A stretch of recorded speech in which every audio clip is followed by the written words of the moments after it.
Bom dia a todos, meu nome é Rebeca e hoje eu vou estar falando com vocês a respeito das etapas do desenvolvimento de um desenho dentro da educação infantil. Nós, como professores, estudantes no ensino médio normal, nós precisamos compreender que existem etapas e essas etapas não podem ser puladas, muito menos desconsideradas. Nós precisamos levar em consideração cada etapa que uma criança passa dentro do desenho, dentro da sua representação do mundo ao seu redor. A primeira coisa que a gente precisa deixar muito claro é que o desenho ele é a primeira forma de expressão de uma criança quando ela vem ao mundo. Então é muito importante que materiais para o desenho sejam oferecidos a crianças de todas as idades, dentro de uma questão de segurança. Por exemplo, inicialmente é importante que se dê à criança objetos grossos para o desenho, por exemplo, o giz de cera. Outra coisa que é muito interessante para crianças com menos de 1 ano de idade é oferecer pincel e tinta, porque a criança ainda não tem a coordenação motora completamente desenvolvida, então o pincel e a tinta facilitam a criança para o processo de desenho, porque não é preciso fazer muita força para desenhar e também ela pode começar a desenvolver o movimento de pega de um lápis, de um giz de cera, posteriormente a partir de um pincel. A criança inicia o seu processo de desenho com movimentos globais e movimentos muito amplos. Ela pega, por exemplo, o lápis ou o giz de cera assim. E os movimentos dela, eles são amplos, ela faz desenhos compridos e ela não produz formas geométricas, ela não representa o mundo que ela vê, ela faz simplesmente rabiscos. E é importante, mesmo que diante da visão adulta não pareça um desenho, pareça apenas um rabisco, é importante que se dê à criança materiais para que ela faça esses desenhos dela. Antes de 1 ano, como eu já disse, é importante que se ofereçam pincéis, tintas. Após 1 ano, já pode ser oferecido o giz de cera e vai ser percebido que a criança tem este movimento de pega. Ela não pega assim como nós pegamos um lápis. Conforme a criança cresce, os seus movimentos ficam menores e ficam mais coordenados. A primeira fase que ocorre no desenvolvimento do desenho é a fase gatuja desordenada.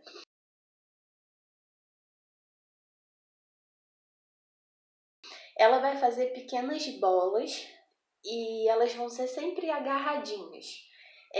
Por volta de 2 anos, esses movimentos começam a ser percebidos. Nesse momento, ela não tem ligação com os olhos e a mão. Então, ela pode estar desenhando assim, porque ela não tem ligação entre o que ela olha e o que ela desenha, porque ela ainda não tem interesse em reproduzir o mundo ao seu redor. Ela tem apenas o interesse de desenhar. Nesse momento, ela vai começar a desenvolver a coordenação. Então, é importante que não se ofereçam apenas livros para colorir. E por que não se oferecer apenas livros para colorir? Porque ali a criatividade da criança ela não é tão desenvolvida, porque ela tem que simplesmente pintar um desenho já pronto. O interessante é dar à criança também a oportunidade de construir o seu próprio desenho. E também é importante não fazer comparações. Dentro de uma sala de aula, nós vamos ter diferentes alunos com diferentes perspectivas sobre o seu desenho. Haverão crianças que desenharão melhor do que outras, mas não é ideal e não é nada aconselhável fazer comparações. Nós precisamos deixar que cada criança desenvolva o seu processo de desenho livre. O desenho é livre, então a gente não precisa comparar, muito menos estabelecer o que a criança precisa desenhar, senão não se torna mais um desenho livre. A segunda fase que nós temos é da gatuja ordenada.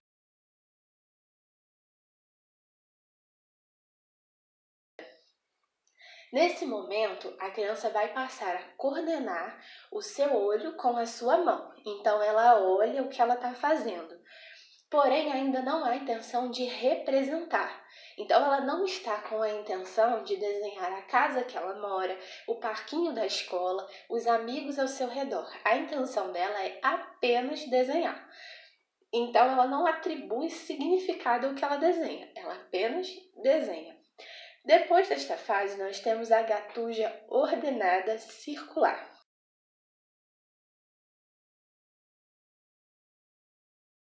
Nessa fase, ela vai ter formas geométricas. Então, os rabiscos, eles passam de apenas de riscos horizontais, riscos verticais, para formas geométricas. Então, a criança vai fazer alguns círculos, a criança vai fazer alguns quadrados. Nesse momento, ela pode começar a atribuir uma imagem ao que ela pensa. Então, por exemplo, ela pode fazer uma bolinha com 2 bolinhas dentro. Para ela, isso vai ser uma pessoa. Então, ela vai começar a desenvolver a atribuição de significado ao que ela pensa, ao que ela imagina através do desenho. Na quarta fase, nós temos a gatuja nominada, onde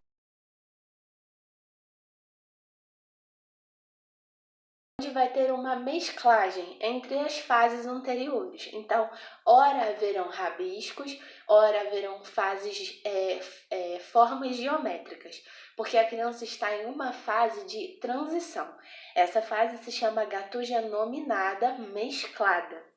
Então, vai ter a mesclagem entre a gatuja ordenada e a gatuja desordenada.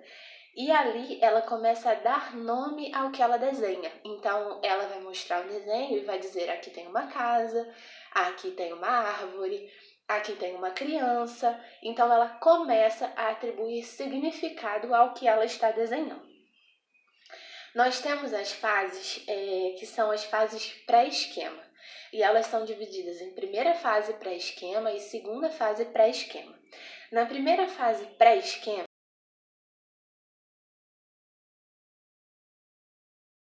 é importante que a gente continue deixando a criança livre quanto às suas cores, quanto à delimitação de espaço. Porque nessa fase os desenhos começam a ficar mais ordenados. Porém, a gente não pode limitar o desenvolvimento do desenho da criança. Então, é muito importante que nós continuemos deixando ela livre quanto ao que desenhar, ao espaço delimitado e às cores usadas. E sempre é importante que a gente pergunte o que a criança desenhou. Ao invés de, quando um desenho vir apresentado a você, professor, não diga assim: que lindo esse sol que você fez, que linda essa casa que você fez, porque pode não ser. Então, o que é importante? É a gente perguntar à criança o que ela fez. Então, dizer: que lindo o seu desenho, o que você fez aqui? E ela vai dizer o que ela fez. Nem sempre aquilo que aparenta ser é realmente o desenho dela. Então, por isso é importante que a gente não tente adivinhar, mas que a gente dê à criança a sua capacidade de interpretação, de mostrar pra gente como ela vê o mundo ao seu redor. A segunda fase do pré-esquema,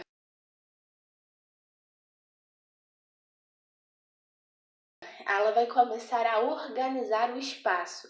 Então, dentro da folha que foi dada para ela desenhar, aquele espaço vai estar mais organizado, preenchido melhor. Ainda não vai estar completamente preenchido, ainda não estará com todas as imagens separadas de forma organizada, mas porém ela está começando a desenvolver essa capacidade de organização do espaço dado a ela para o desenho. Nós temos a terceira fase do pré-esquema.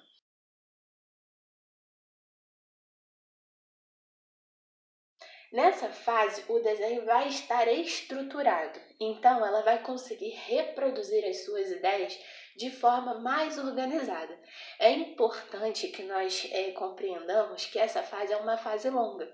Ela começa aos 4 anos e se encerra aos 7 anos de idade. Então, se uma criança aos 4 anos ela ainda não delimita bem o espaço, ela não reproduz ainda suas ideias de forma organizada, é preciso entender que cada criança possui o seu tempo. Então, ela está dentro do seu tempo, do tempo considerado normal, para que ela possa desenvolver essa capacidade de estruturação do desenho. É um período longo, então o desenho será estruturado ao longo desses anos, de forma que ele será aperfeiçoado cada vez mais. Então, começa nos 4 anos e vai até aproximadamente os 7 anos o processo de estruturação do seu desenho. E nós temos a fase esquema.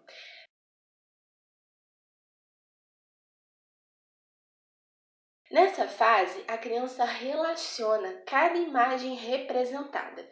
Então, nós temos tamanhos proporcionais. Então, haverá uma casa com um tamanho proporcional a uma árvore que tem do lado, um tamanho proporcional a uma criança que está perto dessa árvore e uma florzinha que está do lado. Então, ela já consegue visualizar o mundo ao seu redor, perceber que existem tamanhos diferentes para coisas diferentes e deixar essa proporção mais determinada dentro do seu desenho. E também a criança vai começar a limitar melhor a sua folha. Então, ela consegue preencher a folha de uma forma mais organizada. Então, dentro daquele papel, daquele objeto que foi dado para que ela realizasse um desenho, esse objeto ele vai estar delimitado, ele vai estar organizado e preenchido de uma forma mais estruturada. Depois da fase chamada esquema, nós temos a fase chamada início do realismo.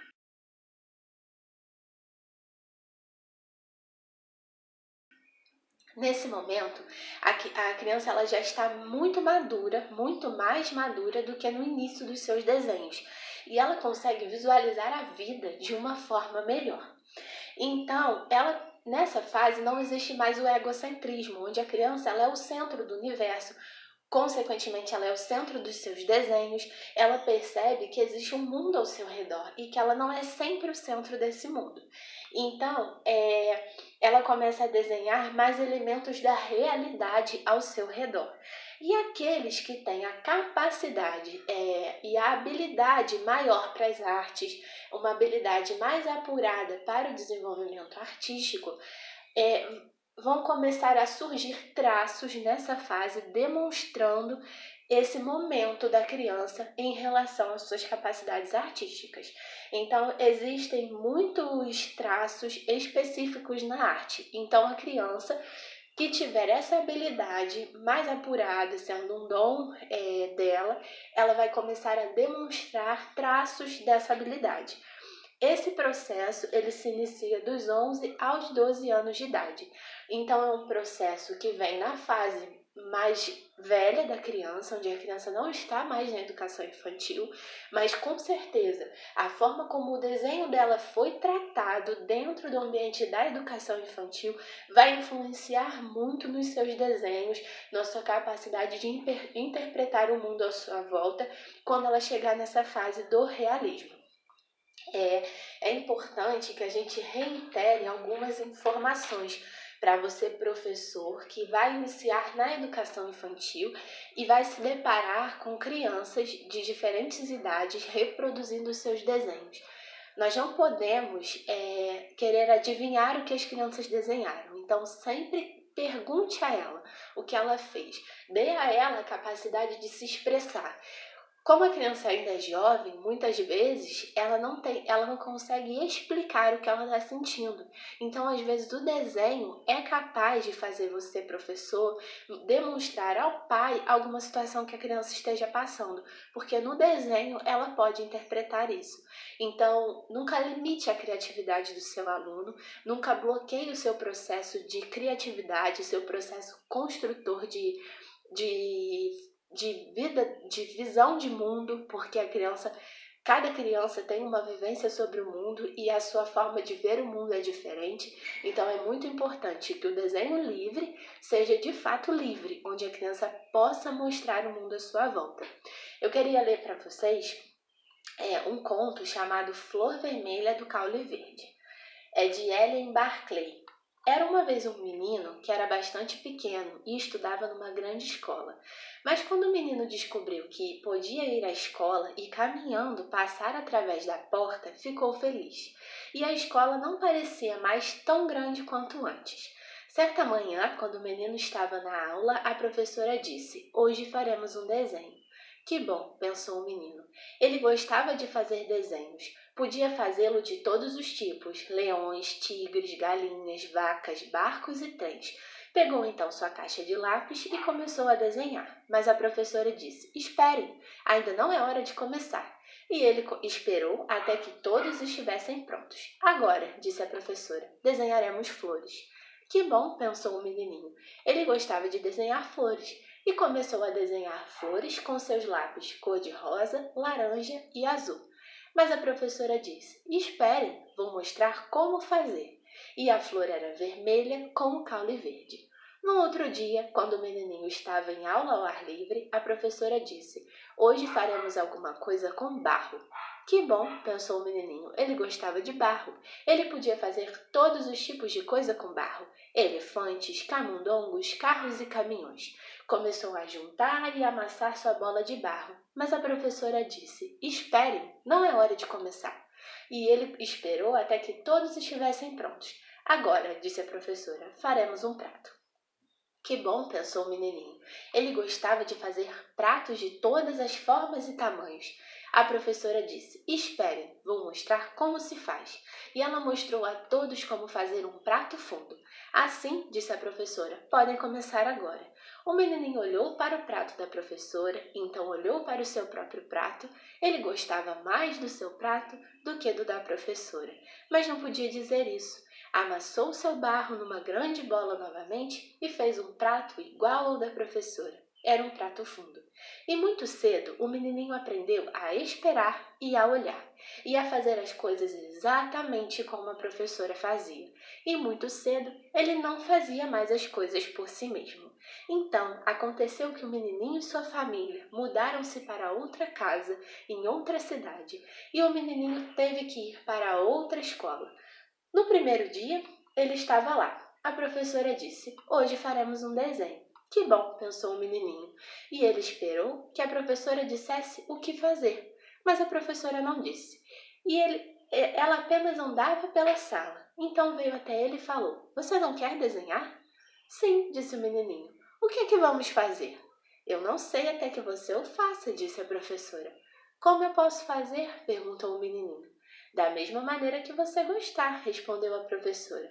"De que cor?" perguntou o menininho. "Se todos fizessem o mesmo desenho e usassem as mesmas cores, como eu poderia saber quem o fez e qual o desenho de cada um?" "Eu não sei," disse o menininho. E ele começou a desenhar uma flor vermelha com um caule verde. Aqui a gente percebe nesse conto o poder que a educação infantil tem sobre a formação de um aluno. Quando a gente limita a sua criatividade, quando a gente limita o seu processo de aprendizagem a parar, esperar e reproduzir, a gente limita a formação do aluno, o seu poder de interpretação do mundo à sua volta, o seu poder de expressão. E quando ele chega à fase adulta, a gente reclama, porque a pessoa não tem essa capacidade de expressão. Mas muitas vezes essa capacidade de expressão foi tolhida por aulas tradicionais, onde nós buscamos padrões. Não é importante buscar padrões. Se uma criança desenha uma flor vermelha com caule verde, ótimo. Mas se uma criança desenha uma flor verde com caule vermelho, a gente não pode repreender. Cada um tem a sua capacidade de interpretação do mundo à sua volta e cada um tem a sua fase a ser desenvolvida. Então, nós como professores, nós não podemos limitar os processos dos alunos, nós não podemos padronizar os alunos, nós precisamos deixar que eles levem o seu poder criativo para toda a sua vida. Nós, professores de educação infantil, somos os formadores do caráter que as crianças chegarão no ensino fundamental, no ensino médio e na faculdade. Então, que nós sejamos incentivadores do seu processo criativo. É importante que nesse momento você pegue um desenho seu, peça à sua família um desenho de quando você era criança. E você faça agora um desenho do mundo à sua volta. Você vai perceber que a sua visão de mundo ela mudou. A sua visão de mundo ela foi sendo desenvolvida com as experiências que você viveu. Então não permita que o seu aluno não tenha os mesmos processos. Permita que o seu aluno seja criativo. Permita que o seu aluno seja espontâneo naquilo que ele faz. Assim, você vai formar um aluno capaz de interpretar o mundo à sua volta e não apenas um aluno reprodutor daquilo que é solicitado a ele dentro da sala de aula. Então, não esqueça que existem fases, não esqueça que a criatividade não pode ser sucumbida e dê ao seu aluno a capacidade de interpretação e de criatividade que ele tanto precisa para viver no mundo durante toda a sua vida. Uma boa aula para você, professor!